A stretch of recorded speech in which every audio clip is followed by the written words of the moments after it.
Hi sis, good morning. So ito na, dumating na yung parcel natin na isa din sa isasama natin sa ating go bag. Oo, mga sis.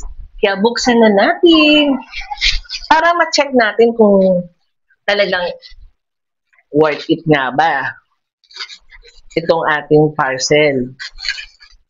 So ito na siya, naka-box, naka-bubble wrap.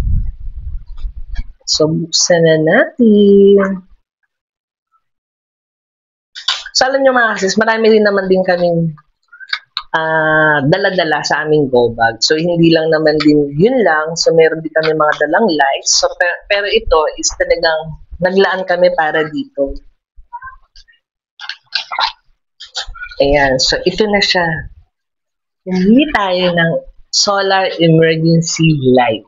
Oo, maakas ka. Buksan natin. Wow, ang ganda ng kulay. Color blue. Ayan.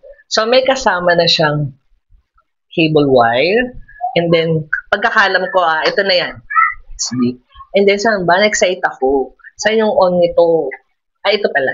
So, ito na siya. Uy! Ito yung sa may front. Ito yung sa may taas, yung maliit na light. And then, ito naman yung sa may...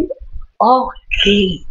So, tamang-tama to sa atin. Oo, so talagang kung sakali mag-brown out, may magagamit na kami emergency light. And then, hindi lang yung mga kasi sa solar pa siya. So, kung mawala man tayo ng kuryente, meron pa tayong flashlight na magagamit. O saan ka pa mga kasis? O diba, 3-in-1 na. Then, solar pa. And then, rechargeable pa siya ha. So, mga kasis, ginawa ko na ito ng link. Kasi kailangan nyo to, ano yung ginawa ko na ito ng link andyan sa baba. Kaya syempre kailangan natin itong mga sis, lalo na sa mga nangyayari sa mga bagay-bagay ngayon dito sa ating paligid. Kaya ginawa ko na ito ng link andyan sa baba. Kaya check out na.